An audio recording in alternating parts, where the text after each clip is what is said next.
সন্ত ৰামপাল গুৰু মহাৰাজ হৈছে এনে এজন মহাপুৰুষ যিজনে নিজৰ সত্য ভক্তি, তত্ত্ব জ্ঞান, কৰুণা আৰু সেৱাৰ বলত সমাজত এক নতুন আদৰ্শ বলবৎ কৰিছে। সন্ত ৰামপাল গুৰু মহাৰাজৰ নেতৃত্বত তেওঁৰ সকলো সৎলোক আশ্ৰমে কৰা বিস্ময়কৰ সমাজ কল্যাণমূলক কামে সমাজখনক সোণালী ভৱিষ্যতৰ এক নতুন আশা দেখুৱাইছে। সন্ত ৰামপাল গুৰু মহাৰাজৰ পৰা নাম দীক্ষা গ্ৰহণ কৰাৰ পিছত লাখ লাখ লোকৰ কৰ্কট ৰোগ, এইডছ আদি দুৰাৰোগ্য ৰোগ নিৰাময় হ'ল। সন্তজনাৰ জ্ঞানৰ পৰা অনুপ্ৰাণিত হৈ তেওঁৰ অনুগামীসকলে লাখ লাখ ইউনিট ৰক্তদান কৰে। সন্তজনাই লাখ লাখ ভগ্নী কন্যাৰ যৌতুকমুক্ত বিয়াৰ আয়োজন কৰালে। সন্তজনাই লাখ লাখ মানুহক ড্ৰাগছ আসক্তিৰ পৰা মুক্ত কৰিলে। কোটি কোটি ধ্বংসপ্ৰাপ্ত পৰিয়াল শান্তিত লাগিল। সন্তজনাৰ আশ্ৰমত সমাৱেশৰ সময়ত বিনামূলীয়া চকুৰ চিকিৎসা আৰু দন্ত চিকিৎসাৰ ব্যৱস্থা কৰা হয়। সন্ত ৰামপাল গুৰু মহাৰাজৰ দ্বাৰা পৰিৱেশ সুৰক্ষাৰ উদ্দেশ্যে সময়ে সময়ে বৃহৎ পৰিসৰত বৃক্ষৰোপণ কৰা হয়। সন্তজনাই আৰ্তজনক তাৎক্ষণিক সকাহ দিবলৈ এম্বুলেন্স সেৱা আৰম্ভ কৰিছিল। সন্তজনাই তেওঁৰ অনুগামীসকলক তেওঁলোকৰ শৰীৰ দান কৰিবলৈ অনুপ্ৰাণিত কৰে, যাতে মানৱতাৰ সেৱা আৰু চিকিৎসা ক্ষেত্ৰত উন্নতি কৰিব পৰা যায়। সন্ত ৰামপাল গুৰু মহাৰাজৰ সকলো আশ্ৰমত প্ৰতিদিনে বিনামূলীয়া ধৰ্মভোজৰ আয়োজন কৰা হয়, য'ত প্ৰতিবাৰেই প্ৰতিটো জাতি, প্ৰতিটো ধৰ্মৰ মানুহে একেলগে বহি ভোজন কৰে।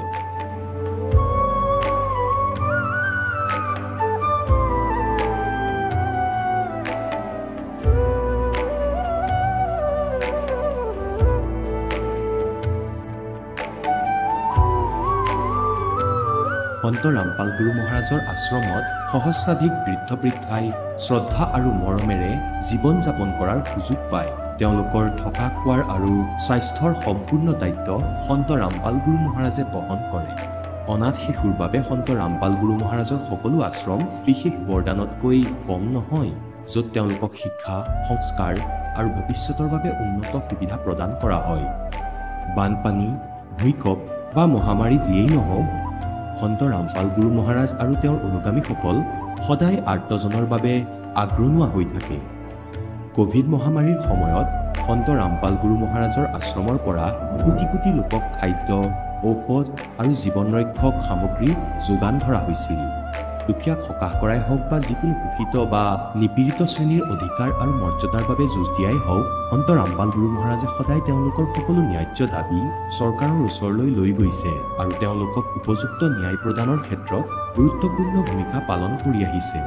সমাজত আধ্যাত্মিক আৰু সামাজিক মূল্যবোধৰ প্ৰতি সজাগতা অনাৰ প্ৰতিটো পদক্ষেপতে সন্ত ৰামপাল গুৰু মহাৰাজ মানৱতাৰ প্ৰকৃত সেৱক হিচাপে প্ৰমাণিত হৈছে।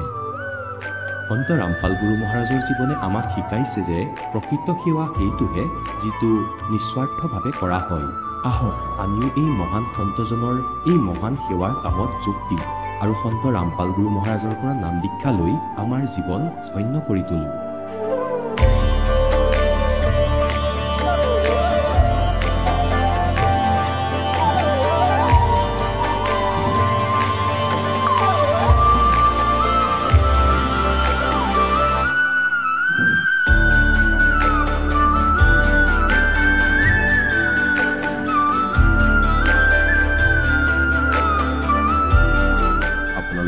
পৰিয়ালৰ সৈতে সৎলোক আশ্ৰমলৈ আন্তৰিকতাৰে আমন্ত্ৰণ জনোৱা হয়।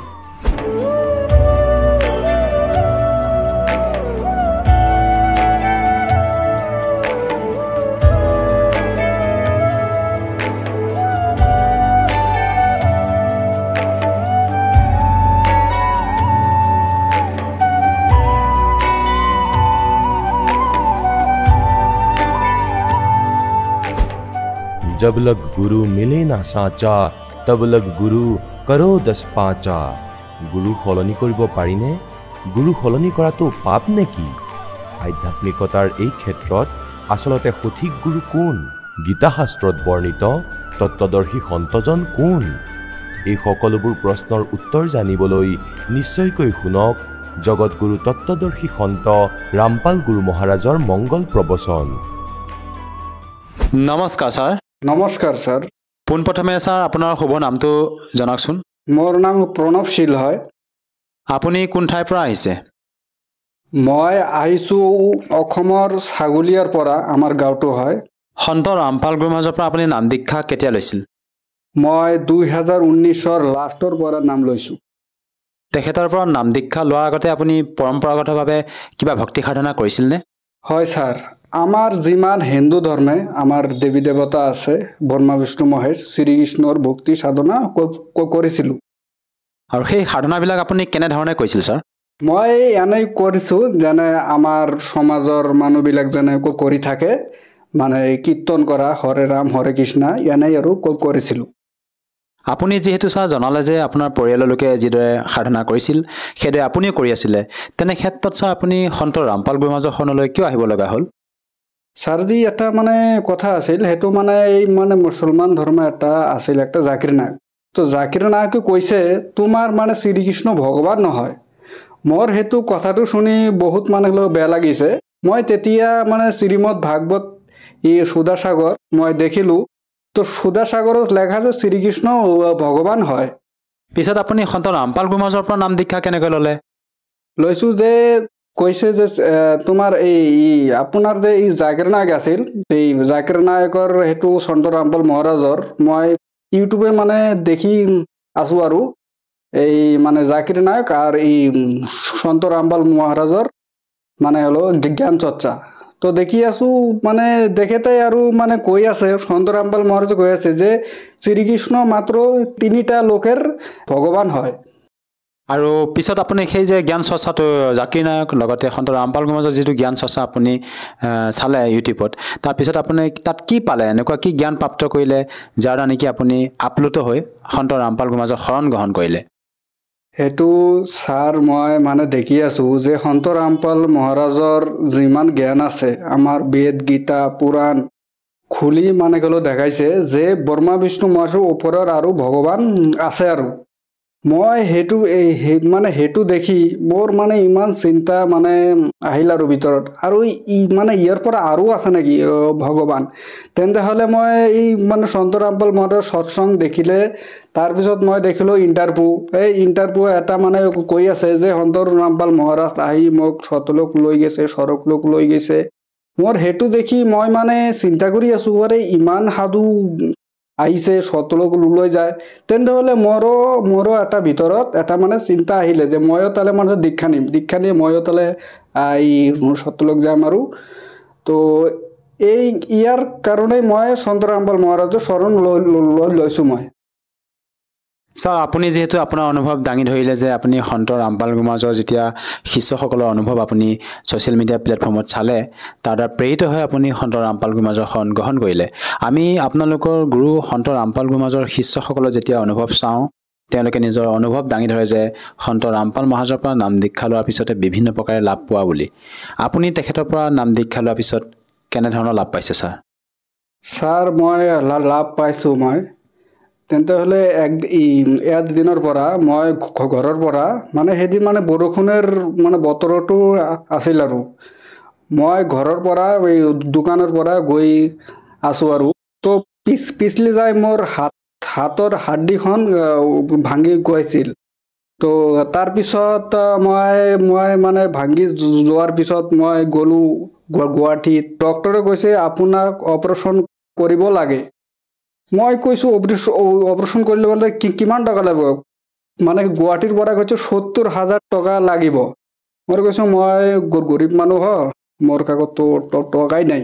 তাৰপিছত মই সন্ত ৰামপাল মহাৰাজৰ ইফালে মই ফোন কৰি মই হ'লে প্ৰাৰ্থনা কৰিছোঁ, হে মালিক, মোৰ হাতটো ভাঙি গৈছে, আপুনি দয়া কৰক। তো পৰমাত্মাৰ আদেশ আহিলে সন্ত ৰামপাল মহাৰাজত যে কবিৰ পৰমাত্মা দয়া কৰেগা। তো ছাৰজি, আপুনি বিশ্বাস হ'ব না নহ'ব, 1 মাহৰ ভিতৰত মোৰ হাতটো একেবাৰে মানে হ'লেও ঠিক মানে হৈ গ'ল। ছাৰ, এইটো আচৰিত কথা। আপুনি যি পিছলি পৰিছিল, যেতিয়া আপোনাৰ হাতখন ভাঙি গৈছিল, ডক্টৰে কৈছিল যে এইটো অপাৰেশ্যন কৰিব লাগিব, কিন্তু এইটো কেনেকৈ সম্ভৱ ছাৰ? আপুনি এজন সন্তৰ পৰা নাম দীক্ষা লৈ যে আপোনাৰ পৰি পেলাই যেতিয়া হাতখন ভাঙি যোৱাৰ পিছতো মানে সম্পূৰ্ণকৈ সুস্থ হৈ উঠিল তেখেতক প্ৰাৰ্থনা কৰাৰ পিছতে, এইটো ছাৰ কেনেকৈ সম্ভৱ? সেইটো হয়, ভগৱান কৈছে, বেদত কৈছে যে যদি সাধকের কোনো মানে সাধকের যদি কোনো ধরনের প্রবলেম হয় সেইটো মানে হলো পরমাত্মার যে মন্ত্র দেয় সেই মন্ত্ৰৰ দ্বাৰাই পৰমাত্মা ঠিক কৰি আৰু দেয়। সঁচাই চাই আচৰিত কথা, আপুনি যেতিয়া সন্ত ৰামপাল গুৰুমাজৰ পৰা নাম দীক্ষা ল'লে আপুনি বিভিন্ন প্ৰকাৰে লাভ পাইছে, আপুনি শাৰীৰিকভাৱে হওক বা আৰ্থিকভাৱে হওক বিভিন্ন প্ৰকাৰে লাভ পাইছে। ছাৰ আৰু এটা কথা জানিব বিচাৰিছোঁ, আপুনি যিহেতু অসমৰ নিবাসী, আপুনি অসমৰ বিভিন্ন শ্ৰদ্ধালু কাষলৈ গৈও ভক্তি সাধনা কৰিব পাৰিলে হয়, আপুনি ছাৰ সন্ত ৰামপাল গুৰুমাজকে যে গুৰু হিচাপে ধাৰণ কৰিলে? ছাৰজি আজি আমাৰ শাস্ত্ৰ অনুকূল জ্ঞান মানে হলো কাৰোৰ কাষতে নাই আৰু। যেনে আমাৰ অসমত বহুত গুৰু আছে, সেইবিলাক না শাস্ত্ৰৰ বিষয়ে জানে, না গীতা, না শ্ৰীমদ ভাগৱত গীতা, বেদ, পুৰাণ এইবিলাক বিষয়ে কোনো জ্ঞান নাই। কিন্তু আমাৰ সন্ত ৰামপাল মহাৰাজে দেখাইছে শ্ৰীমদ ভাগৱত গীতা 4 বেদ 18 পুৰাণৰ সাৰটো মানে গ'লো দেখাইছে যে এনে সাধনা কৰিলে মোক্ষ হ'ব আৰু সনাতন ধাম প্ৰাপ্তি হ'ব। আৰু তাৰপিছত যে আমাৰ যিমান সমাজৰ মানে হলো গুৰু আছে, আমাৰ অসমত গুৰু কোনোবাই কৈ থাকে তুমি কৃষ্ণৰ নাম জপ কৰা, কোনোবা কৈ থাকে তুমি শিৱৰ ভক্তি কৰা। তো আমাৰ যিবিলাক এই আমাৰ ধৰ্মগুৰু আছে এইবিলাকৰ কোনো মানে হলো জ্ঞান নাই। এইবিলাক জ্ঞান মানে হলো এই নিৰাধাৰ আৰু জ্ঞান আৰু হয় এইটো। এইটো আমি কেনেকৈ মানি ল'ম, যিহেতু আমি পূৰ্বৰ পৰা হৰে ৰাম হৰে কৃষ্ণ, ওম নম ভাগৱতে বাসুদেৱায় নমঃ বা ওম নম শিৱায় এনেধৰণৰ মন্ত্ৰ আমি জাপ কৰি আহিছোঁ। তেনে ক্ষেত্ৰত ছাৰ আমি কেনেকৈ মানি ল'ম যে আমাক যিসকল ধৰ্মগুৰুৱে আমাক ভক্তিবিধি প্ৰদান কৰিছে সেয়া ভুল বুলি আমি কেনেকৈ মানি ল'ম ছাৰ? সেইটোতো ছাৰজি প্ৰথমে আমাৰ শাস্ত্ৰ দেখিব লাগে যে আমাৰ মানে হলো পূৰ্বপুৰুষ আছে। আমাৰ মানে হলো পূৰ্বপুৰুষে কি কৈছে, আমাৰ পূৰ্বপুৰুষ না কোনো মানে গীতাৰ বিষয়ে জানে, না কোনো মানে নিজৰ নাম লিখিব তেন্তেও নাজানে। তো তেনেহলে আমাৰ এই গীতাৰ জ্ঞান মানে গীতাৰো জ্ঞান নাই। তো তেনেহলে যেনে কোনো আমাৰ মানে গীতাত কৈছে অৰ্জুন যিবিলাক শাস্ত্ৰ বিধি ত্যাগ কৰি মদমানা আচৰণ কৰে না সুখ হয় না এইবিলাক মানে হলো শান্তি হয়। যেনেকুৱা আমাৰ মানে হলো পূৰ্বপুৰুষ এইবিলাক মনৰ ইচ্ছাৰ মতো ভক্তি কৰিছে, এইবিলাক কোনো সুখো হয় নাই আৰু মানে হলো শান্তিও নাই। আৰু আপোনালোকৰ গুৰু সন্ত ৰামপাল গুৰুমাজে আপোনালোকক এনেকুৱা কেনেধৰণৰ মানে ভক্তিবিধি প্ৰদান কৰে? যেনেকৈ গীতাত লেখা আছে যে সত্য সাধনা কৰিলে সত্য সাধনাৰ এটা মন্ত্ৰ আছে, সেইটো কৈছে ওম তৎসৎ।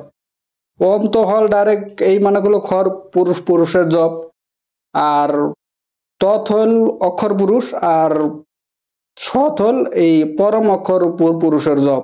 ওই হেতু মানে হলো 3টা মন্ত্র কেবল তত্ত্বদর্শী সন্তই দিব। আৰু আমি শুনিছোঁ যে সন্ত ৰামপাল গুৰুমাজে মানে দেৱী দেৱতাসকলৰ ভক্তি কৰিবলৈ মানা কৰে। আমি যিহেতু পূৰ্বৰ পৰা ব্ৰহ্মা বিষ্ণু মহেশকে আদি কৰি বিভিন্ন দেৱী দেৱতাক ভক্তি কৰি আহিছোঁ, কিন্তু আপোনালোকৰ গুৰু সন্ত ৰামপাল গুৰুমাজে এই দেৱী দেৱতাসকলৰ ভক্তি কৰিবলৈ মানা কৰে বুলি শুনিছোঁ। কিয় মানা কৰে আচলত? নহয় ছাৰ, সেইটোতো একেবাৰে মিছা কথা। যিবিলাক আমাৰ মানে গুৰুৰ মানে জ্ঞান গংগা আছে, জীৱনৰ হুকুম পথ আছে, এইবিলাক যদি কোনোবাই জগতৰ মানুহ যদি মানে হলো পঢ়ি থাকে তেন্তে এইবিলাক মানে হলো জ্ঞান হ'ব। যেনে মানে ব্ৰহ্মা বিষ্ণু মহেশ, তাৰপিছত দুৰ্গা, তাৰপিছত গণেশ, এইবিলাক মানে হলো মূল মানে হলো মন্ত্ৰ আছে। যেনেকৈ আমাৰ সন্ত ৰামপাল মহাৰাজে কৈছে যেনে মানে হলো ভোজ থাকে, তো ভোজেৰ এটা মানে হলো নাম আছে। যদি মানে সাৰাদিনেৰ পৰা যদি কৈ থাকে ভোজ তেনেহলে ভোজ তো না শুনিব। তো ভোজের এটা মানে মন্ত্ৰ আছে, এইবিলাকে হুৰ কৰিলে এইবিলাক মানে হলো শুনে। তো তেন্তে এনে আৰু এই ব্ৰহ্মা বিষ্ণু মহেশেৰ এটা মানে মূল মানে হলো মন্ত্ৰ আছে। এই এটা মানে হলো মূল যেটো মন্ত্ৰ আছে সেইটো মানে তত্ত্বদৰ্শী সন্তই দেয়, আৰ সেইটো মানে বৰ্তমান আমাৰ জগৎগুৰু তত্ত্বদৰ্শী সন্তই এই মানে মূল মন্ত্ৰটো দেয়। আৰু ছাৰ আপুনি এতিয়া আমাৰ দৰ্শকসকলক কি বাৰ্তা দিব বিচাৰিব, যিহেতু আপুনি সন্ত ৰামপাল মহাৰাজৰ পৰা নাম দীক্ষা লোৱাৰ পিছতে আপুনি শাৰীৰিকভাৱে হওক বা আৰ্থিকভাৱে হওক বিভিন্ন প্ৰকাৰে লাভ পালে, যিসকল দৰ্শকে আজি আপোনাক টিভি স্ক্ৰীণত চাই আছে তেওঁলোকক আপুনি কি বাৰ্তা দিব বিচাৰে যাতে তেওঁলোকেও সন্ত ৰামপাল মহাৰাজৰ পৰা নাম দীক্ষা লৈ লাভ পাব পাৰে? ছাৰজি মইতো বাৰ্তা নিদিবৰ, মই এটা হাত জোৰ কৰি প্ৰাৰ্থনা ক'ব যে আপুনি আমাৰ সন্ত ৰামপাল মহাৰাজৰ জ্ঞান গংগা পুস্তক আছে, জীৱনৰ হুকুম পথ আছে, আর গীতা তোমার জ্ঞান অমৃত আছে, এইবিলাক আপুনি মানে পুস্তকটো পঢ়ক পঢ়ি আপুনি জ্ঞানটো প্ৰাপ্তি কৰি তাৰপিছত সন্ত ৰামপাল মহাৰাজত কাকতে আহি আপুনি দীক্ষা লওক আৰু আপোনাৰ জীৱন সফল কৰক যদিহে কোনো লোকে তেখেতৰ পৰা নাম দীক্ষা ল'ব বিচাৰে কেনেকৈ ল'ব পাৰিব ছাৰ ছাৰ যেনেকুৱা আমাৰ সন্ত ৰামপাল মহাৰাজৰ ইউটিউবৰ পৰা সৎসং আহে এই সৎসঙৰ মানে নিচে একটা মানে হলো পিলাফিস আছে সেইটো একটা মানে ফোন নম্বৰ আহে সেইটো আপোনাক ফোন নম্বৰৰ পৰা ফোন কৰি আপুনি আমাৰ এই জিলাত এই সন্ত ৰামপাল মহাৰাজৰ চেণ্টাৰ আছে আপুনি আহি নাম দীক্ষা ল'ব পাৰে আৰু নাম দীক্ষা লওঁতে কিবা টকা পইচা দিব লগা হয়নে তাত নহয় ছাৰ একেবাৰেই ফ্ৰী আমাৰ মানে সন্ত ৰামপাল মহাৰাজৰ এইফালে মানে নাম দীক্ষা ল'লে এটা টকাও আৰু নাই ধন্যবাদ থাকিল ছাৰ নমস্কাৰ এতিয়া জগতগুৰু তত্ত্বদৰ্শী সন্ত ৰামপাল গুৰু মহাৰাজৰ সৎসংগৰ মাধ্যমেৰে সেই অদ্বিতীয় আধ্যাত্মিক জ্ঞানৰ বিষয়ে জানি লওঁ যাৰ মাধ্যমেৰে আপোনালোকেও প্ৰাপ্ত কৰিব পাৰিব এনেকুৱা আধ্যাত্মিক মানসিক আৰু ভৌতিক সুখ যি এতিয়ালৈকে কেৱল আপোনালোকে মীৰাবাই ধ্ৰুৱ প্ৰহ্লাদ আদি কেইজনমান ভক্তৰ জীৱন কথাতহে শুনিছে এতিয়া শুনক তত্ত্বদৰ্শী সন্তৰ সৈতে শাস্ত্ৰ অনুকূল ভক্তি সৎসংগ এনেকুৱা অদ্বিতীয় আধ্যাত্মিক জ্ঞান যাৰ প্ৰমাণ আছে সকলো ধৰ্মৰ সকলো পবিত্ৰ শাস্ত্ৰত ৰজাসকলে সুখ সপোনতো নাপায় আপোনালোকৰ এনেকুৱা লাগিব পাৰে যে এওঁলোকৰ আগফালে পিছফালে হেনা থাকে ডাঙৰ ডাঙৰ অধিকাৰীয়ে চেলিউট মাৰি থাকে এওঁ মহাসুখী চাগে গাড়ীত অহা যোৱা কৰে সপোনতো সুখ নাই এওঁলোকৰ কাৰণ আমি সুখৰ বিষয়ে নাজানোৱে আচলতে যি সুখ হয় সকলে ভাবে যে ওপৰৰ এই দেৱতাসকল সুখী হয় স্বৰ্গত থকাসকল স্বৰ্গৰ দেৱতাসকলে ভাবে ইন্দ্ৰ সুখী যিজন দেৱৰাজ হয় যিজন দেৱতাসকলৰ ৰজা আৰু দেৱৰাজে ভাবে যে ব্ৰহ্মা বিষ্ণু মহেশ্বৰ সুখী হয় আৰু ব্ৰহ্মা বিষ্ণু মহেশ্বৰে কয় আমি সপোনতো সুখ নাপাওঁ আপোনালোকে ভগৱান বিষ্ণুৰ বাণী পঢ়িছে চাগে বহুবাৰ শুনাইছোঁ মই দেৱী ভাগৱতৰ প্ৰথম স্কন্ধত শ্ৰী বিষ্ণুদেৱে নিজেই স্বীকাৰ কৰিছে ব্ৰহ্মাদেৱক কৈ আছে যে মই বেছিভাগ সময় তপ কৰিয়েই থাকোঁ আৰু তপৰ পৰা মই বেটেৰী চাৰ্জ কৰি সিদ্ধি প্ৰাপ্ত কৰি আকৌ ৰাক্ষসবোৰৰ লগত যুদ্ধ কৰোঁ আৰু যদি কেনেবাকৈ অলপ সময় পাওঁ তেতিয়া লক্ষ্মীৰ লগত সুখৰ সময় কটাওঁ তেন্তে কি সুখ পালেনো তেওঁ পৰমাত্মাই কয় ঝুঠে সুখ কো সুখ কহে ये मान रहा मन मोदे सकल चबीना काल का कुछ मुख में कुछ गोदे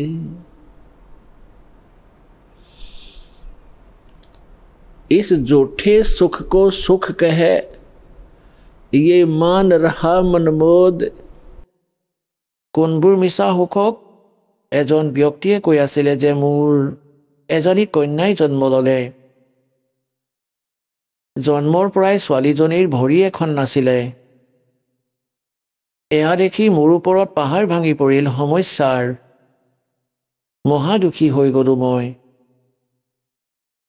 ডক্টৰৰ তাত লৈ গ'লোঁ মই মেডিকেললৈ যিটো ৱাৰ্ডত মোৰ ছোৱালীজনী ভৰ্তি কৰাইছিলোঁ তাত এনেকুৱা ৩-৪টা কেছ আৰু আছিলে তেতিয়া মোৰ অলপ সকাহ হ'ল যে মোৰ দৰে আৰু দুখী মানুহ আছে কৌক ইয়াৰ পৰা কি লাভ পালেনো তেওঁ নিজৰ মনতেই মানি ল'লে যে আনো দুখী আছে ময়ো দুখী আছোঁ গতিকে কোনো কথা নাই তেন্তে সেই দুখ পাতল হ'ল জানো তেন্তে কি ভৰিখন আহি গ'ল নেকি ছোৱালীজনীৰ গতিকে পুণ্যাত্মাসকল এনেকুৱা বেয়া লোকত আছোঁ আমি ইয়াত সুখ নামৰ বস্তু নাই আমি ইজনে আনজনক দুখত দেখি তাতকৈ কম দুখ হওক বা তাৰ সমান হওক আমি সকাহ বুলি মানি লওঁ কাৰণ বিকল্প নাই যেনেকৈ এজন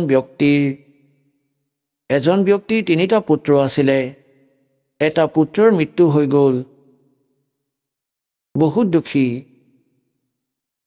বৰ বেয়াকৈ কান্দি আছে, আহাৰো খোৱা নাই।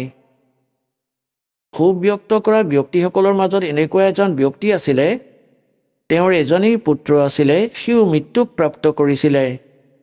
গতিকে সান্তনা দিয়াসকলে ক'লে যে শুনা ভাই, ইয়াততো এনেকুৱাই, সকলোৰে মৃত্যু হয়, এয়াতো ভগৱানৰহে ইচ্ছা, চিন্তা নকৰিবা। চোৱা এওঁক, এইজন ভাই বহি আছে, এওঁক চাই জীয়াই থাকা। এওঁৰ মাত্ৰ এটাই সন্তান আছিল, তাৰেই মৃত্যু হৈ গ'ল, সিওতো নিজৰ সময় ব্যতীত কৰি আছে, ধৈৰ্য ধাৰা। তেতিয়া সেই ব্যক্তিৰ অলপ চেতনা আহিল, হাত মুখ ধুলে, অলপ পিছত খাদ্যও খালে।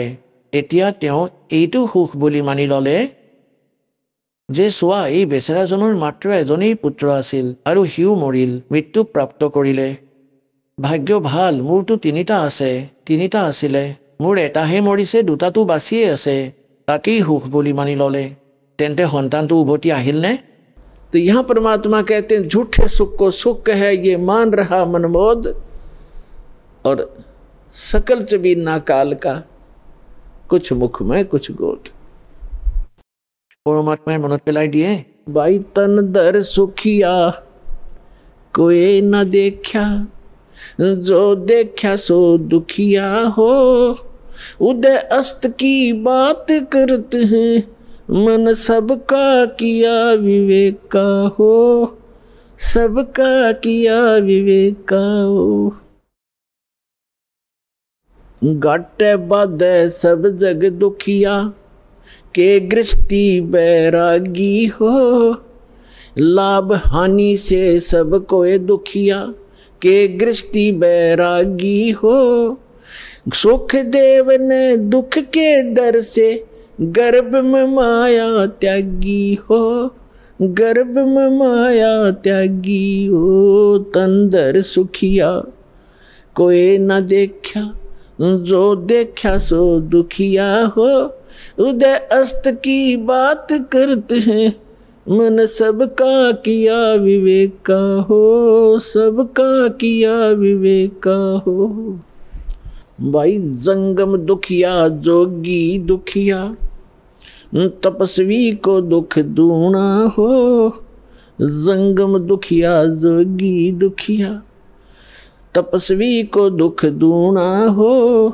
आशा तृष्णा सबको व्यापे, कोई महल ना सुना हो, कोई महल ना सुना हो। तंदर सुखिया कोई न देखा, जो देखा सो दुखिया हो, उदय अस्त की बात करते हैं, मन सबका किया विवेक का हो, सबका किया विवेक का हो।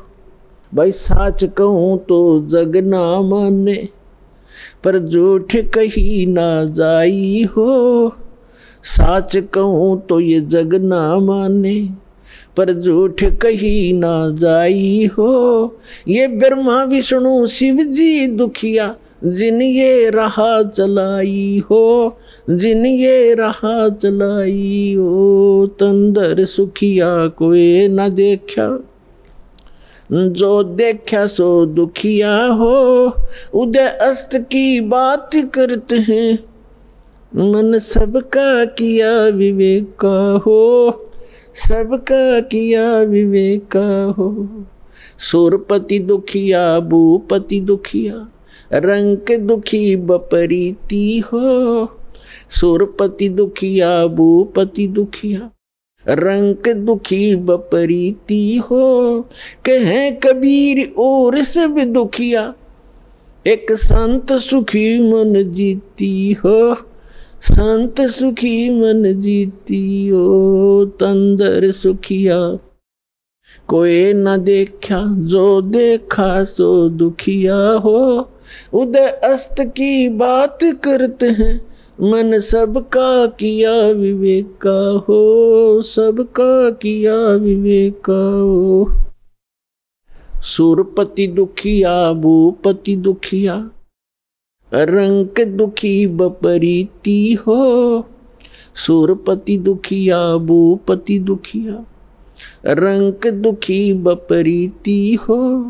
कहे कबीर और सब दुखिया एक संत सुखी मन जीती हो संत सुखी मन जीती हो पुण्यात्माসকল সৌভাগ্য আপোনালোকৰ আপোনালোকে এই যথাৰ্থ জ্ঞান অমৃত বচন শুনিবলৈ পালে সৌভাগ্য প্ৰাপ্ত কৰিলে भक्ति मुक्ति के दाता सतगुरु ये भटकत प्राण फिरंदा उस साहेब के हुक्म बिना नी तरवर पात हिलंदा हे परमात्मा कबीर भगवानर अल्लाह আকবৰৰ সেই মহান পৰমেশ্বৰৰ আপোনালোকৰ ওপৰত অসীম কৃপা হৈছে আৰু আপোনালোক যুগৰ যুগৰ বহুত পুণ্যকৰ্মী প্ৰাণী যে এনেকৈ ব্যস্ততাপূৰ্ণ জীৱনৰ পৰা সময় উলিয়াই ইয়াত পৰমাত্মাৰ দৰবাৰলৈ আহিব পাৰিলে সেই পৰমাত্মাৰ দয়াৰ অবিহনে আপুনি আহিব নোৱাৰিলে হয় এই জ্ঞানো শুনিব নোৱাৰিলে হয় আপোনালোকে ওচৰলৈ আহিবই নোৱাৰিলে হয় এই জ্ঞানক আপোনালোকলৈ পঠিয়াবলৈ পৰমাত্মাই 6 বছৰ আগতেই প্ৰযত্ন কৰিছিলে আৰু সেই দুষ্টসকলে স্বাৰ্থপৰ নকলি গুৰুসকলে নিজৰ জীৱিকাক উত্তম বুলি ভাবি প্ৰথম বুলি ভাবি নিজৰ স্বাৰ্থক প্ৰধান বুলি ভাবি কবিৰ ভগৱান ধানকৰূপী সেই শিপিনীক বহুত অশান্তি কৰিলে আৰু যথাৰ্থ জ্ঞানক আমাৰ ওচৰলৈ আপোনালোকৰ ওচৰলৈ আহিব নিদিলে সেই পৰমেশ্বৰে সেই অমৰ জ্ঞান নিজৰ বাণীত সচিদানন্দ ঘন ব্ৰহ্মৰ বাণীত কবিৰ বাণীত লিপিবদ্ধ কৰালে নিজৰ মৰমীয়াল আত্মা ধৰ্মদাসৰ দ্বাৰা এতিয়া সেই জ্ঞানক পৰমাত্মাৰ সেই বিধানক যি 6 বছৰ আগতে পৰমেশ্বৰে নিজৰ দ্বাৰাই ৰচিত সৃষ্টিৰ তথ্য আমি ক'ৰ পৰা আহিছোঁ কিয় আহিছোঁ আৰু কিয় দুখী হৈ আছোঁ আৰু জন্ম আৰু মৃত্যুৰ কাৰণ কি তেওঁ সকলোবোৰ তাত ক'ব খুজিছিলে কিন্তু এই নকলি ধৰ্মগুৰুসকলে এই দুষ্টসকলে আমাৰ ওচৰলৈ এয়া আহিব নিদিলে পৰমাত্মাৰ ঘূৰ বিৰোধী কৰাই দিলে তেওঁক কাটিবলৈ মাৰিবলৈ বেয়াকৈ অশান্তি দিয়াতহে লাগি থাকিল জনতাক ভ্ৰমিত কৰি থাকিল সেই পৰমেশ্বৰেই কৈছিলে যে যেতিয়া কলিযুগৰ 55 বছৰ অতিক্ৰম হ'ব সেই সময়ত মই মোৰ সকলোবোৰ মৰমীয়াল আত্মাক শিক্ষিত কৰিম সমগ্ৰ মানৱ সমাজক আৰু সৎগ্ৰন্থবোৰক সকলো ধৰ্মৰে ধৰ্মী নিজৰ ধৰ্মগ্ৰন্থবোৰক সত্য বুলি মানে আৰু যিসকল গুৰুক আমি শাস্ত্ৰবিজ্ঞ বুলি মানিছিলোঁ তেওঁলোক নিজৰেই সৎগ্ৰন্থৰ সৈতে অনাবিজ্ঞ আছিল অপৰিচিত অজ্ঞানী আছিল আৰু আমি তেওঁলোকে কেৱল সংস্কৃত ভাষা জনাৰ কাৰণে তেওঁলোকক বিশ্বাস কৰিছিলোঁ কাৰণ সকলো সৎগ্ৰন্থ সংস্কৃত ভাষাত আছে আৰু আমাৰ ধৰ্মগুৰু হিন্দু ধৰ্মগুৰু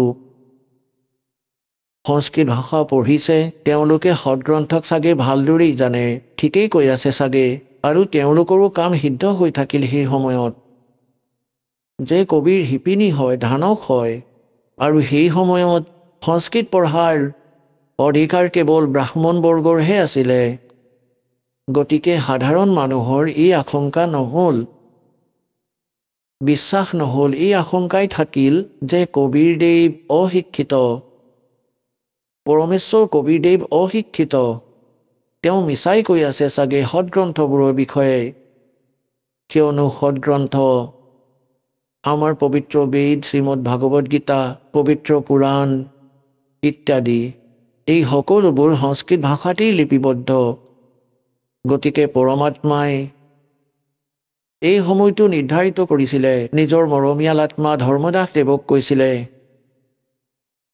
যেতিয়া ধৰ্মদাস দেৱে সুধিলে যে পৰমাত্মা আজিতো বহুত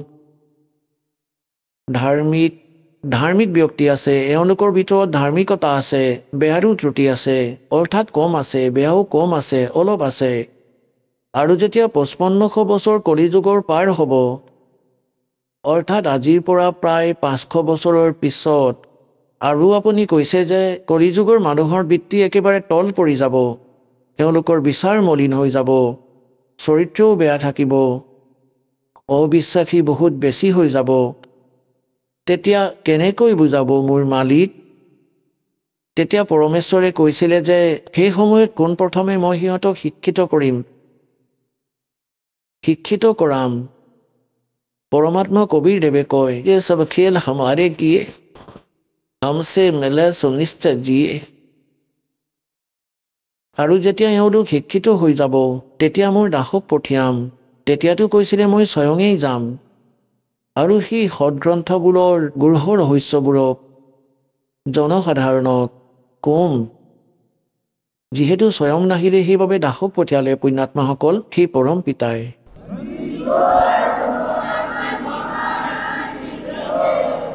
আৰু আজি আপোনালোকে দেখি আছে এই ইলেক্ট্ৰনিক ছিষ্টেমবোৰ, ইলেক্ট্ৰনিক উপকৰণ, ইণ্টাৰনেট ছিষ্টেম, ইমেইল, প্ৰজেক্টৰ, CD, DVD, পেনড্ৰাইভ, যিবোৰ টেকনিক পৰমাত্মাই, এই যিবোৰ টেকনিক সেয়া পৰমপিতা কবিৰ ভগৱানে দিছে মানৱক।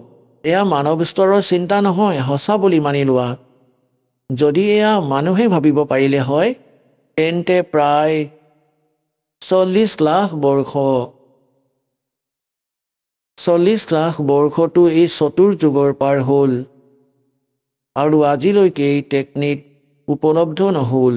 মানুহে বিচাৰিব নোৱাৰিলে। পৰমাত্মাই ইয়াক কলিযুগ এইকাৰণেই নাম দিলে যে ইয়াত মেচিনাৰী যুগ হ'ব। এই যুগত পৰমাত্মাই টেকনিক নিজৰ সন্তানসকলক দিব আৰু ইয়াৰ মূল উদ্দেশ্য হ'ল যে তত্ত্বজ্ঞানক যি 600 বছৰ আগতে কবিৰ ভগৱানে ক'ব বিচাৰিছিলে, আজি ঘৰত বহি নিজৰ সন্তানসকলে এই টিভিৰ মাধ্যমেৰে, ইণ্টাৰনেটৰ মাধ্যমত, এই যি ইউটিউব ইত্যাদি হৈ গ'ল, এইবোৰ মাধ্যমতেই ঘৰত বহিয়েই তেওঁলোকে অমৃত জ্ঞান চাব পাৰিব আৰু তেতিয়া তেওঁলোকে বুজি পাব আৰু মোৰ ওচৰলৈ আহিব, নিজৰ কল্যাণ কৰাব। গতিকে এই যিবোৰ উপকৰণ বনাইছে পৰমাত্মাই, এইকাৰণে দিছে পৰমাত্মাই এই গড গিভেন এয়া মাইণ্ড হয়, জীৱ নিজৰ স্তৰৰ বুদ্ধি নহয়, না বনাব পাৰিব। আৰু যেনেকৈ এতিয়া এই দাসৰ জন্ম হ'ল কৃষকৰ পৰিয়ালত, 50 বছৰ আগতে, 40-50 বছৰ আগতে যেতিয়া মই 10-12 বছৰীয়া আছিলোঁ, আমাৰ তাত যি ঘেঁহুৰ বীজ উলিয়াইছিলে তাৰ পৰা তুম বেলেগ আৰু কণা বেলেগ কৰিবলৈ 50 মোন ঘেঁহুৰ বাবে এমাহ লাগিছিলে। ওপৰেৰে গৰুক খোজকাঢ়িব দিছিলে, পিছফালে এডাল ৰছী বান্ধি সেইকেইটাক ঘূৰাই ফুৰাইছিলে। কমচে কম এমাহৰ পিছত, 20 দিনৰ পিছত সেয়া বেলেগ বেলেগ হৈছিলে। তাৰপিছত সেইখিনি ঘেঁহু বেলেগ আৰু তুঁহ বেলেগ কৰিছিলে। সেই সময়ত এনেকুৱা টেকনিক আছিল। তাৰে আগততো আৰু আমাৰ সময়ততো এনেকুৱা ঘূৰাই থকা হাতেৰে দানা কাটিব পৰা মেচিন ওলাইছিলে, যাক গাণ্ডাচা বুলি কয়। তাৰে আগতে দেখিছিলোঁ আমাৰ ককাই এনেদৰে হাতেৰে কাটিছিলে, এনেকৈ। আৰু পিছলৈ গ'লে কি পাব? কোৱাৰ অৰ্থ এইটো যে আজি যি টেকনিক প্ৰাপ্ত হৈছে এয়া গড কবিৰ গিভেন, যাতে আপোনালোকে নিজৰ সদগ্ৰন্থবোৰগী প্ৰজেক্টৰ DVDৰ মাধ্যমেৰে সন্মুখত চকুৰে চাব পাৰে, তাৰপিছত মিলাব পাৰে নিজৰ সদগ্ৰন্থৰ লগত যি ঘৰত উপলব্ধ আছে আমাৰ। আৰু দয়া কৰিলে পৰমাত্মাই অনুবাদো কৰাই দিলে। তেওঁলোকৰ দ্বাৰাই যাৰ জ্ঞান নাছিল, অনুবাদ তেওঁলোকে ভাষা জানিছিলে, যেনেকুৱাই তেওঁলোকে অনুবাদ য'ত তেওঁলোকৰ বুদ্ধিয়ে কাম কৰা বন্ধ কৰি দিলে তাত ভুল কৰিলে এওঁলোকে, আৰু য'ত সাধাৰণ অনুবাদ আছিল তেওঁলোকে কৰি দিলে, ক'ড স্লিপ কৰিলে তেওঁলোকৰ বুদ্ধি। যেনেকৈ শ্ৰীমদ ভাগৱত গীতা অধ্যায় নম্বৰ 7 মন্ত্ৰ নম্বৰ 18 অনুত্তম গতি শব্দ আছে। গীতাৰ জ্ঞানদাতা নিজতকৈ বেলেগ পৰমাত্মাৰ বিষয়ে তথ্য দিছে আৰু নিজৰ বিষয়েও তথ্য দিছে, কিন্তু গীতাৰ অনুবাদ কৰাসকলৰ দৃষ্টিকোণ এইটোৱেই থাকিল যে যি শ্ৰীকৃষ্ণ তেওঁ supreme power, Srikrishna is Vishnu, এওঁলোকে শ্ৰী বিষ্ণুক সুপ্ৰিম পাৱাৰ মানি এইটো মানি থাকিলে যে শ্ৰীমদ ভাগৱত গীতাৰ জ্ঞান শ্ৰী বিষ্ণুই দিছে শ্ৰীকৃষ্ণৰ ৰূপত। শ্ৰীকৃষ্ণও শ্ৰী বিষ্ণুৱে আছিলে, এয়া নিজেই মানে ধৰ্মগুৰুসকলে। গতিকে এওঁলোকে শ্ৰীমদ ভাগৱত গীতাক ভালদৰে নুবুজিলে, কাৰণ তেওঁলোকৰ সৃষ্টি ৰচনাৰ জ্ঞান নাছিলে, যি কাৰণে তেওঁলোকে শ্ৰীকৃষ্ণকেই মূল পৰমাত্মা বুলি মানি ল'লে। য'ত নেকি গীতাৰ অধ্যায় নম্বৰ 15 শ্লোক 16 আৰু 17 তিনিজন প্ৰভুৰ কথা কৈছে, পুৰুষৰ কথা কৈছে। এজন ক্ষৰ পুৰুষ হ'ল ব্ৰহ্ম, যাক ক্ষৰ ব্ৰহ্ম বুলিও কোৱা হয়। ক্ষৰ ব্ৰহ্ম তেওঁ কেৱল 21 ব্ৰহ্মাণ্ডৰহে স্বামী। আৰু দ্বিতীয়জন অক্ষৰ পুৰুষ, তেওঁক অক্ষৰ ব্ৰহ্ম বুলিও কোৱা হয়, তেওঁক পৰব্ৰহ্ম বুলিও কোৱা হয়। তেওঁ 7 সংখ্য ব্ৰহ্মাণ্ডৰ স্বামী, প্ৰভু হয়, পুৰুষ হয়, মালিক হয়। প্ৰভু কোৱা বা পৰমাত্মা কোৱা। শ্ৰীমদ ভাগৱত গীতাৰ অধ্যায় নম্বৰ 15 শ্লোক নম্বৰ 16 কৈছে, দুজন পুৰুষ আছে এই সংসাৰত, পৃথিৱী লোকত, আৰু তেওঁ নাশবান, আৰু তেওঁৰ অন্তৰ্গত পৃথিৱীৰ যিমানবোৰ প্ৰাণী আছে সেইবোৰো নাশবান। জীৱাত্মা কাৰো নমৰে, পশু পক্ষীৰোতো নমৰে। শ্ৰীমদ ভাগৱত গীতাৰ অধ্যায় নম্বৰ 15 শ্লোক নম্বৰ 17 তৎক্ষণাৎ কৈছে, উত্তম পুৰুষত্বনে, পুৰুষ মানে পৰমাত্মা, প্ৰভু, স্বামী। উত্তম পুৰুষ মানে পুৰুষোত্তম। পুৰুষোত্তমটো এই দুজনতকৈ কোনো ভিন্ন হয়। ক্ষৰ পুৰুষ আৰু অক্ষৰ পুৰুষ, যি 16 নম্বৰ শ্লোকত কৈছে, এওঁলোকতকৈ ভিন্ন। তেওঁক বাস্তৱত পৰমাত্মা বুলি কোৱা হয়। उत्तम पुरुष तु अन्य परमात्मा इति उदाहरते ये लोक तरम आविश्य विभर्ति अवे ईश्वर। উত্তম পুৰুষ মানে পুৰুষোত্তম, শ্ৰেষ্ঠ ভগৱান, সঠিক পৰমাত্মাটো এওঁলোকতকৈ কোনো অন্য হয়, বেলেগ হয়। তেওঁকেই পৰমাত্মা বোলা হয়, তেওঁকেই পৰমাত্মা বুলি কোৱা হয়। আৰু তেওঁৱেই তিনি লোকত প্ৰৱেশ কৰি সকলোৰে ধাৰণ পোষণ কৰে। শ্ৰীমদ ভাগৱত গীতাৰ অধ্যায় নম্বৰ 15 শ্লোক নম্বৰ 1 পৰা 3 লৈকে এক বিশেষ বিবেচনা আছে, এক বিশেষ বিৱৰণ আছে যে ওলোটাকৈ ওলমি থকা এয়া সংসাৰৰূপী বৃক্ষ। ওলোটাকৈ ওলমি থকা সংসাৰৰূপী বৃক্ষ বুলি জানা, যাৰ ওপৰৰ ফাল শিপা, শিপা মানে মূল মালিক বুলি ভাবা। সেই উত্তম পুৰুষ তুমি অন্য যি হয় সেয়া হ'ল শিপা, মূল। আৰু মাটিৰ বাহিৰত যি গছ দেখা পোৱা যায় সেই গা গছৰ বিভাগৰ কথাও কৈছে। অক্ষৰ পুৰুষ, যি গা গছ সেয়া অক্ষৰ পুৰুষ হয়। আৰু তাৰ পৰা যি শকত ডাল ওলায় সেয়া ক্ষৰ পুৰুষ বুলি ভাবা। আৰু সেই ক্ষৰ পুৰুষৰ আগলৈ যি 3টা শাখা আছে, ৰজগুণ ব্ৰহ্মা, সতগুণ বিষ্ণু, তমগুণ শিৱদেৱ, সেয়া আগলৈ শাখা আছে। দেৱতা হৈ তিনিও ব্ৰহ্মা, বিষ্ণু, মহেশ্বৰ, আৰু পাঠৰূপী সংসাৰ সেই পৰমেশ্বৰে শ্ৰীমদ ভাগৱত গীতাৰ অধ্যায় নম্বৰ 15 শ্লোক নম্বৰ 1 কৈছে যে ওপৰৰ ফালে তাৰি বিৱৰণ নিজৰ চিম্পল লেংগুৱেজত সচিদানন্দ ঘন ব্ৰহ্মৰ বাণীত কৈছে যে অক্ষৰ পুৰুষ এডাল গছ হয়, আৰু ক্ষৰ পুৰুষ বাকী গা গছ। ক্ষৰ পুৰুষ বুলি কোৱা হয় জ্যোতি নিৰঞ্জন কালক। আৰু এই কালৰ 3জন পুত্ৰ আছে, ৰজগুণ ব্ৰহ্মা, সতগুণ বিষ্ণু, তমগুণ শিৱদেৱ। এই ক্ষৰ পুৰুষৰ পুত্ৰ 3জন, ব্ৰহ্মা, বিষ্ণু, মহেশ্বৰ। तीनों देवा शाखा है ये पात रूप संसार। अक्षर पुरुष एक पेड़ है, सरपुरुष वा की डार, और तीनों देवा शाखा है ये पात रूप संसार। গতিকে এই সম্পূৰ্ণ পৰিক্ৰমাত এই ব্ৰহ্মা, বিষ্ণু, মহেশ্বৰৰ কি স্থিতি হয়, এওঁলোক ব্ৰহ্মৰ পুত্ৰ।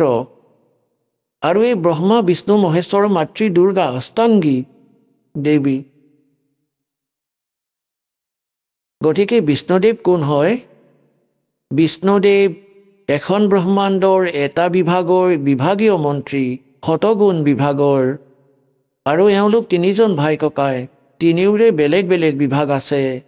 ৰজগুণ বিভাগৰ মন্ত্ৰী, মালিক, প্ৰভু, স্বামী ব্ৰহ্মাদেৱ, আৰু শতগুণ বিভাগৰ স্বামী শ্ৰী বিষ্ণুদেৱ, আৰু তমগুণ বিভাগৰ স্বামী প্ৰভু শ্ৰী শংকৰদেৱ। এওঁলোক এখন ব্ৰহ্মাণ্ডৰ কেৱল এজন বিভাগীয় মন্ত্ৰী আৰু এওঁলোকৰ যি পিতা হয় ব্ৰহ্ম তেওঁ এক ব্ৰহ্মাণ্ডৰ ভিতৰত মুখ্যমন্ত্ৰীৰ ৰোল কৰে।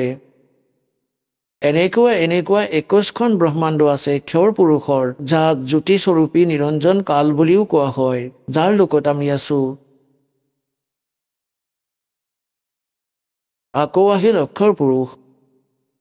অক্ষৰ পুৰুষৰ 7 শংখ, নীল পদ্ম শংখ, 7 শংখ ব্ৰহ্মাণ্ড আছে। আৰু তাৰপিছত তৃতীয়টো সেই পৰম অক্ষৰ পুৰুষ, উত্তম পুৰুষ তুমি অন্য। তেওঁ অল অভাৰ কণ্ট্ৰলাৰ, অসংখ্য ব্ৰহ্মাণ্ড ইনক্লুডিং ক্ষৰ পুৰুষ আৰু অক্ষৰ পুৰুষ, এওঁলোকৰ ওপৰত আৰু ইয়াৰ অতিৰিক্ত যিমানবোৰ ব্ৰহ্মাণ্ড আছে, সমগ্ৰ বিশ্ব আছে, সংসাৰ আছে, এই সকলোৰে মালিক তেওঁ মূল মালিক। তেওঁ সংসাৰৰূপী বৃক্ষৰ শিপা, মূল হয়, য'ৰ পৰা যেনেদৰে সম্পূৰ্ণ গছডালে মূলৰ পৰা আহাৰ প্ৰাপ্ত কৰে, তেনেদৰে সেই পৰমাত্মা কবিৰ ভগৱানে পৰম অক্ষৰ পুৰুষ তেওঁ সকলোৰে পালন কৰ্তা। এতিয়া যেনেকৈ যি মহাপুৰুষসকলক পৰমাত্মাই পালে, তাৰে মাজৰ এজন আদৰণীয় গৰীবদাস চাহিবদেৱ, গাঁও চোৰালি, জিলা জজ্জেৰৰ। তেওঁ পৰমাত্মাৰ বিষয়ে কৈছে, চকুৰে দেখি পৰমাত্মাৰ সৈতে পৰিচিত সকলো ব্ৰহ্মাণ্ডৰ সৈতে আৰু পৰমাত্মাৰ দ্বাৰা ৰচিত সৃষ্টিৰ সৈতে পৰিচিত হৈ কৈছে, অনন্ত কোটি ব্ৰহ্মাণ্ড কা এক ৰতি নেই ভাৰে, সতগুৰু পুৰুষ কবীৰে হে ये कुल के सिरजनहारे। हे कबीर कौन হয়? हम सुल्तानी नानक तारे दादू को उपदेश दिया, जात जुलाहा भेद न पाया वो काशी महे कबीर हुआ। এতিয়া এওঁ হ'ল এই সমগ্ৰ ব্ৰহ্মাণ্ডৰ ৰচয়িতা, মূল মালিক। এতিয়া আমি আকৌ আহোঁ শ্ৰীমদ ভাগৱত গীতা অধ্যায় নম্বৰ 15 শ্লোক 17। उत्तम पुरुष तु अन्य परमात्मा इति उदाहरते, ये लोक तरम आवेश्य विभर्ति अवय ईश्वर। পুৰুষোত্তমটো কোনো আন হয়, পুৰুষোত্তমটো এওঁলোক দুজনতকৈ কোনো বেলেগ হয়, যি 16 নম্বৰ শ্লোকত কৈছে 15 নম্বৰ অধ্যায়ৰ শ্ৰীমদ ভাগৱত গীতাৰ। ক্ষৰ পুৰুষ আৰু অক্ষৰ পুৰুষতকৈ বেলেগ, তেওঁক পুৰুষোত্তম বুলি কোৱা হয় আৰু বাস্তৱত তেওঁকেই পৰমাত্মা বুলি কোৱা হয়। পৰমাত্মা মানে শ্ৰেষ্ঠ আত্মা।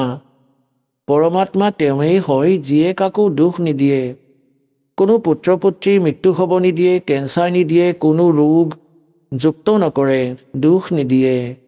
তেওঁ পৰমাত্মা বুলি কয়, পৰমাত্মা শ্ৰেষ্ঠ আত্মা।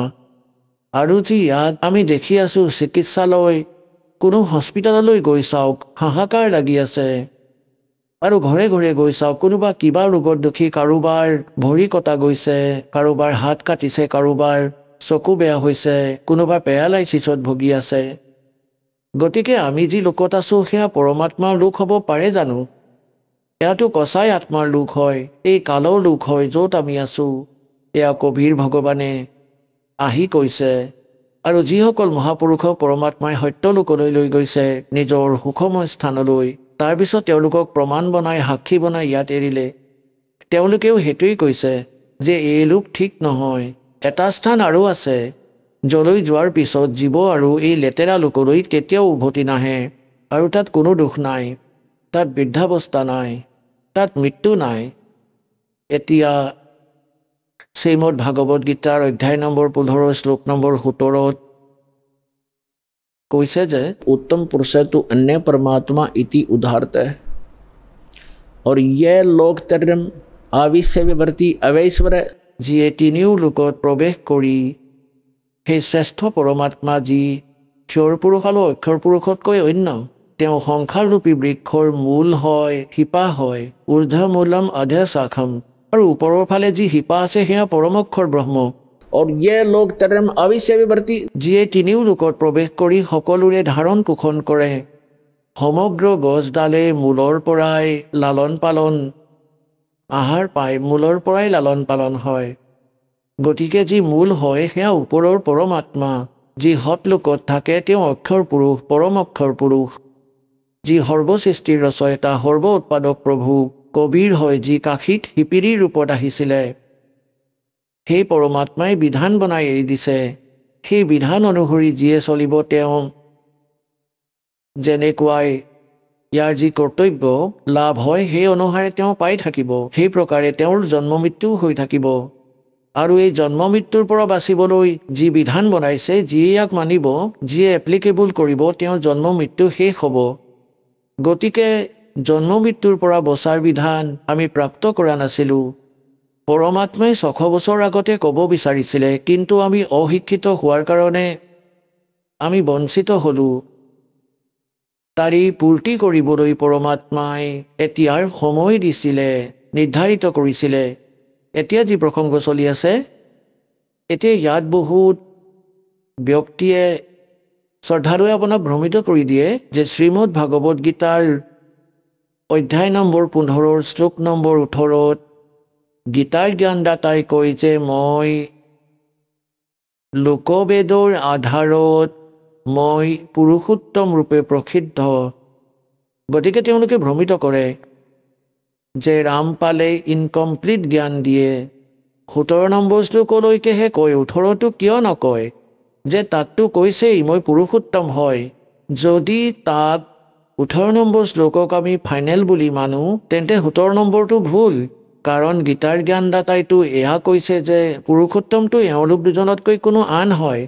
আহক আমি এতিয়া সেই শ্ৰদ্ধালুসকলৰ অনুভৱবোৰ জানো, যিসকলে জগতগুৰু তত্ত্বদৰ্শী সন্ত ৰামপাল গুৰু মহাৰাজৰ পৰা দীক্ষা প্ৰাপ্ত কৰিছে তথা তেওঁ কোৱা ভক্তি মাৰ্গ এওঁলোকে অৱলম্বন কৰি আছে। নমস্কাৰ ছাৰ।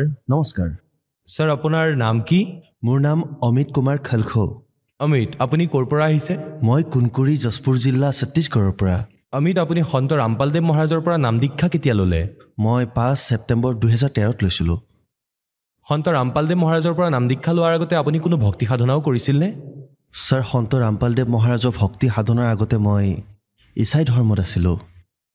আৰু মই ঈশা মছিৰ ভক্তি কৰিছিলোঁ, বাইবেলৰ পাঠ কৰিছিলোঁ, ডেইলি চাৰ্চ গৈছিলোঁ, মাতা মৰিয়মৰ ওচৰত আঁঠুকাৰি প্ৰাৰ্থনা কৰিছিলোঁ, প্ৰেয়াৰ কৰিছিলোঁ। খ্ৰীষ্টমাছত আৰু ইষ্টাৰ্কত যে কৰে সদায় আমি 40 দিন প্ৰাৰ্থনা, বিনতি, উপবাস এইবোৰ কৰিছিলোঁ ছাৰ। ছাৰ, আপুনি যিহেতু নিজেই ক'লে যে আপুনি খ্ৰীষ্টান ধৰ্মৰ আছিলে, তেনেহ'লে কি কাৰণে আপুনি সন্ত ৰামপালদেৱ মহাৰাজৰ শৰণলৈ আহিলে? ছাৰ, মই ইছাই ধৰ্মততো আছিলোঁ। যেনেদৰে আমাৰ ককা, আজু ককা, মা দেউতাহঁতে যি আমাক শিকাইছিলে তাৰ অনুসৰিয়ে মই প্ৰেয়াৰ কৰিছিলোঁ। ইছাই চাংঘাইত যি সভা হৈছিলে তালৈকে গৈছিলোঁ, তাতো প্ৰাৰ্থনা কৰিছিলোঁ। তাৰপিছত কিন্তু একো লাভেই নাপালোঁ। কাৰণ ইয়াত যি হয় মাছ মাংস খোৱা বোৱা এইবোৰ চলিছিলে।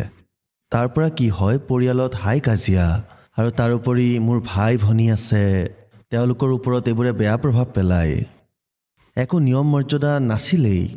তাৰ পৰা কি হয়, আমাৰ ইয়াত আৰ্থিক অসুবিধা, নিচাপান আমাৰ পৰিয়ালত বাঢ়ি গৈছিলে। আৰু ভূত প্ৰেত আদি যি থাকে তাৰ সমস্যা সদায় হ'বলৈ ধৰিছিল, যিটো কাৰণে হাই কাজিয়া এইবোৰ হৈছিলে।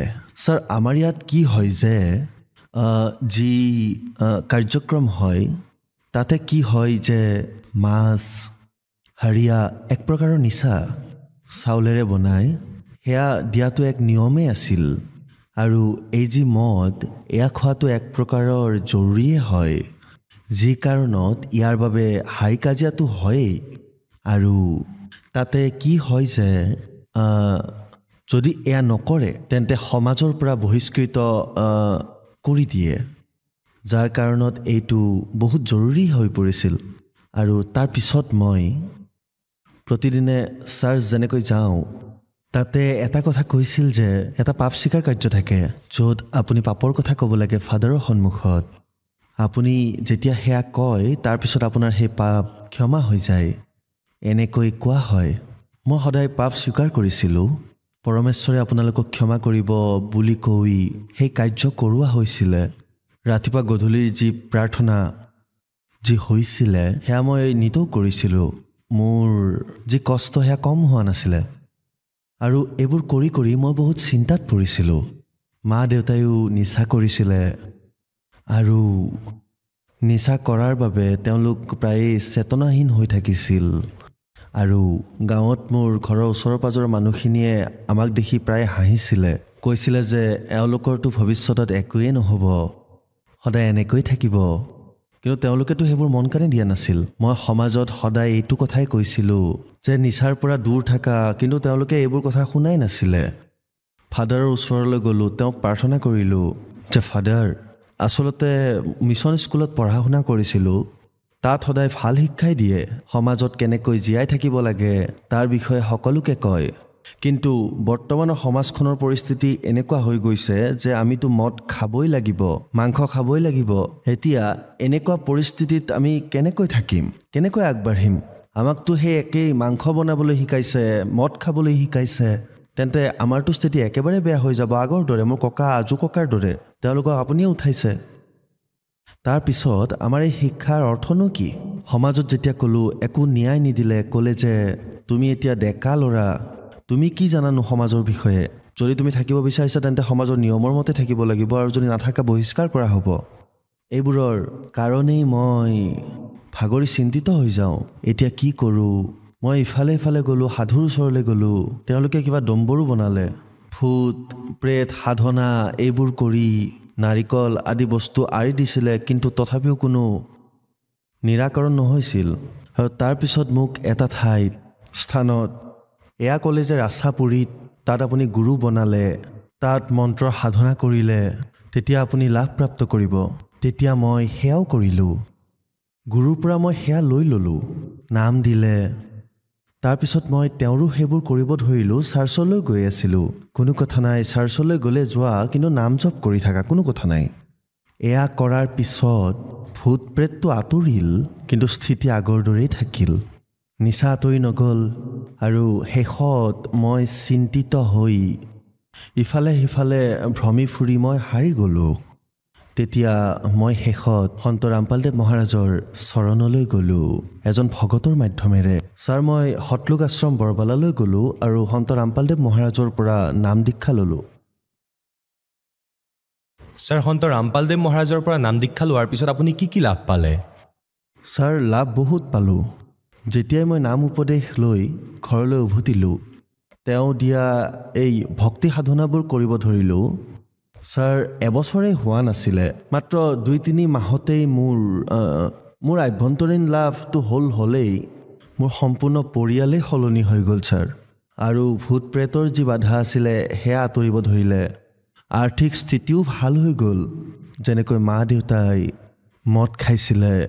মদ খাইছিলে সেয়াও তেওঁলোকে বাদ দি দিলে মোৰ ভাইটি এজন আছিলে সিও মদ খাইছিলে আৰু তাৰ পঢ়া শুনাটো একেবাৰে মন নাছিলে আৰু গুটখা মদ চিগাৰেট এইবোৰ খাইছিলে সেইবোৰো এৰি দিলে আৰু তাৰপিছত মোৰ ভণ্টি তাই পঢ়া শুনা বাৰু কৰিছিলে কিন্তু একো চাকৰি বিচাৰি পোৱা নাছিলে তাৰপিছত তাই জাজপুৰত আমাৰ জিলাতেই তাই এটা চাকৰি পালে গতিকে লাভটো ছাৰ বহুত হ'ল আৰু আমাৰ যি আৰ্থিক স্থিতি সেয়া বহুত বেয়া আছিল আনকি আমাৰ ঘৰৰ খৰচখিনি উঠোৱা অসম্ভৱ আছিল তাৰপিছত সেই সকলোবোৰ ঠিক হ'ব ধৰিলে ঘৰতো 4 চকীয়া আহিল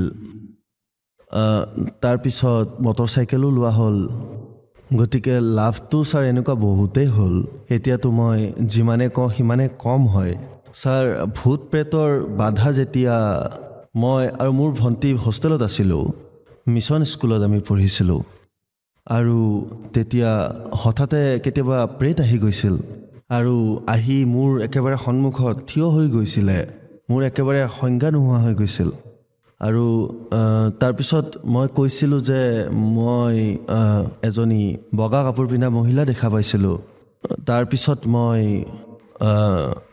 বাহিৰলৈ যাব বিচাৰিছিলোঁ মাছ মাংসও খাব বিচাৰিছিলোঁ আৰু মই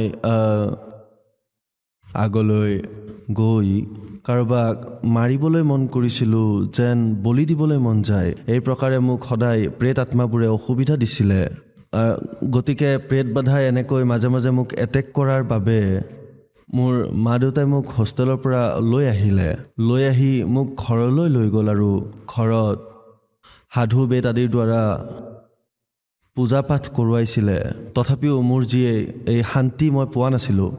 অৱশেষত এইবোৰ কৰি ভাগৰি পৰাত মই ছপাৰ এজন ভগতদেৱক লগ কৰিলোঁ। তেওঁ সন্ত ৰামপালদেৱ মহাৰাজৰ বিষয়ে মোক ক'লে।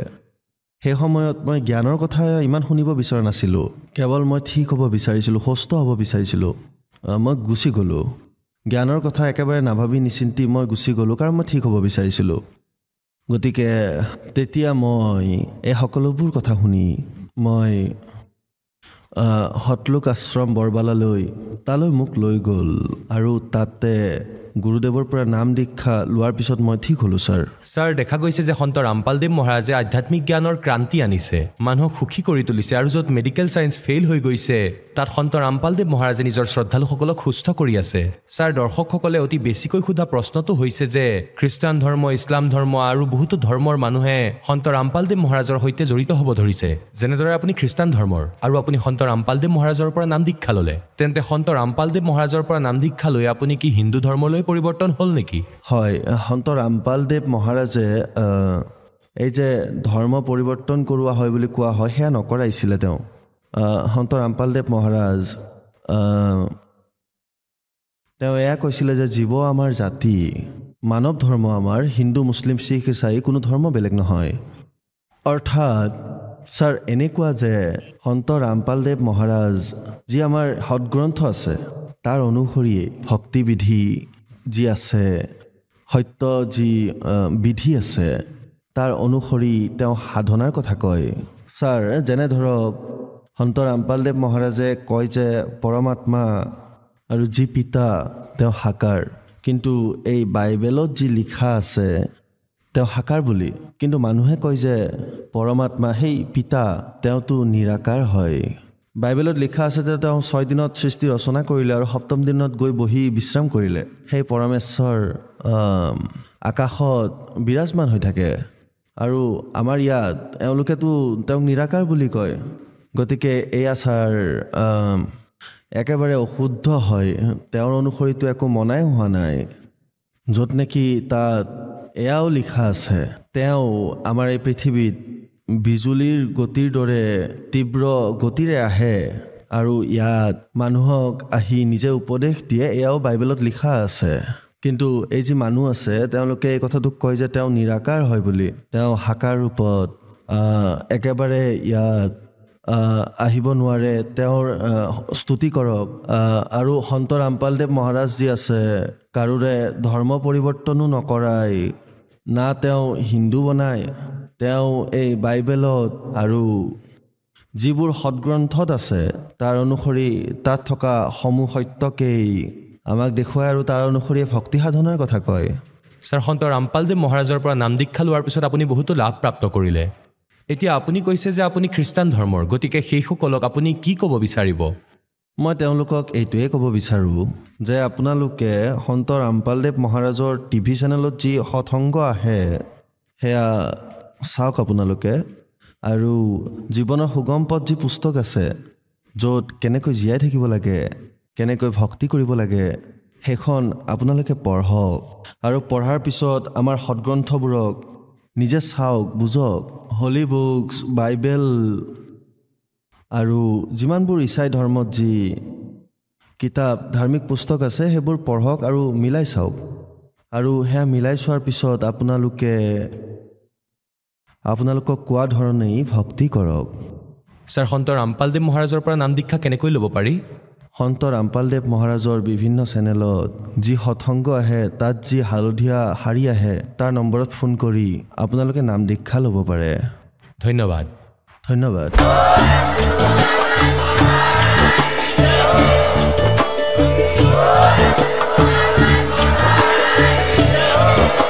আপুনি শুনি আছিলে জগতগুৰু তত্ত্বদৰ্শী সন্ত ৰামপাল গুৰু মহাৰাজৰ মংগল প্ৰবচন। অধিক জানিবৰ বাবে ভিজিট কৰক www.jagatgururampalji.org। সন্ত ৰামপাল গুৰু মহাৰাজৰ শুভ আশীৰ্বাদত সমগ্ৰ বিশ্বতে 500তকৈও অধিক নাম দীক্ষা কেন্দ্ৰ আছে। য'ত সন্ত ৰামপাল গুৰু মহাৰাজৰ দ্বাৰা বিনামূলীয়াকৈ নাম দীক্ষা দি থকা হৈছে।